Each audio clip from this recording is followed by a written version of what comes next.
रहर जागिर मात्र हुँदैन हजुरहरूलाई थाहा छ कस्तो महँगो छ भनेर हैन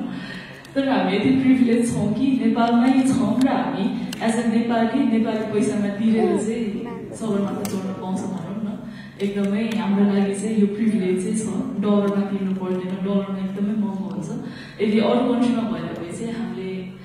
हिमालय आरोहण गर्न चाहिँ एकदमै गाह्रो हुन्थ्यो हामीले डलरमा तिरेर हैन सो सबै कुरा भयो अब कम्पनी पनि फिक्स भयो अब हिमाचल पनि सबै फिक्स भयो अनि पैसा चाहियो तर म यति प्रिभिलेज भयो कि म पब्लिक फिगर भएको कारणले गर्दाखेरि चाहिँ स्पोन्सरहरू पनि हुन्छ है भन्ने कुराहरू पनि आयो त्यहाँनिर अब कसलाई गर्ने के गर्ने कता जाने भनेर भनिरहेको थिएँ 3 महिना जति चाहिँ स्पोन्सर खोज्नै लाग्यो फेरि मान्छेहरूले भन्नुहुन्छ कि सगरमाथाको टुप्पोमा चाहिँ स्पोन्सरको फ्ल्याग पुऱ्याउन मात्र गाह्रो रहेछ त्यहाँ एडभर्टिजमेन्ट गर्नु मात्र गाह्रो रहेछ भनेर पनि कमेन्टहरू आएको थियो त्यो चाहिँ अलिकति कस्तो मन खिन्न चाहिँ भएको थियो तर त्यो किन गरेको भन्दा उहाँहरू नभइदिएको भए चाहिँ पोसिबलै थिएन यो जर्नी हजुरहरूलाई थाहा छ कति महँगो छ भनेर होइन अनि भेट्ने क्रममा पहिलो भेट चाहिँ हाम्रो क्याबिनेट श्रेष्ठ सर आदरणीय सर उहाँसँग भेट भयो महेन्द्र ग्रुपमा र एकदमै राम्रो पोजिटिभ वुमेन पावरलाई सपोर्ट गर्ने सबै कुराहरू उहाँले अनि त्यसपछि राम्रो महेन्द्रसँग जोडिने मौका पाए अग्नि ग्रुपसँग जोडिने मौका पाए त्यहाँबाट त्यसपछि हाम्रो फेरि गए पञ्चकन्यामा फर्स्टमा भेट्ने बित्तिकै प्रदीप सरले अलरेडी नै हाम्रो 5 जना जर्नलिस्टहरू हुनुहुन्छ हजुर जस्तै उहाँहरू पनि सगरमाथा आरोहण गर्नुभएको थियो उहाँहरूलाई सपोर्ट गर्नुभएको रहेछ हाम्रो निशा अधिकारी दिदी पहिलो एक्ट्रेस जसले सगरमाथा आरोहण गर्नुभयो उहाँलाई पनि सपोर्ट गर्नुभएको रहेछ त्यो देखेर चाहिँ हल्का आशा आएको थियो अनि मैले पनि सर मेरो पनि यस्तो यस्तो छ म पनि चढ्दैछु के छ सपोर्ट पाएँ राम्रो भन्नुभयो एकचोटि पनि नसोचिकन सरले फर्स्ट मिटिङमै हुन्छ भनिदिनु भयो थ्याङ्क यू सर त्यसको लागि पनि हजुरको सपोर्टको लागि फेरि त्यहाँबाट आउँछ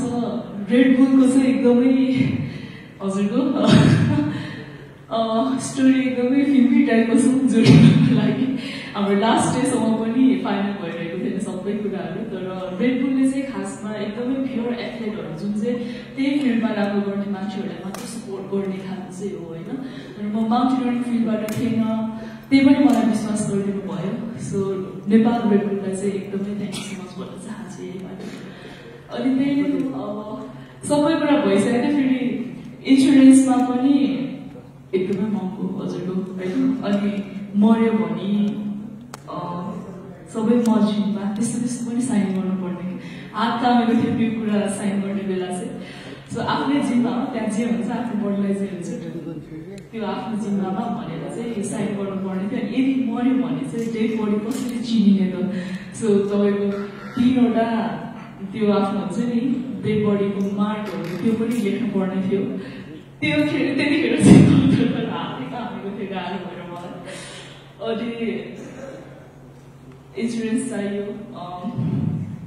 भने सालीको इन्सुरेन्सले सपोर्ट गर्नुभयो यसमा पनि थ्याङ्क यू भन्न चाहन्छु त्यही माथि केजिएस हुनुहुन्छ हामीसँग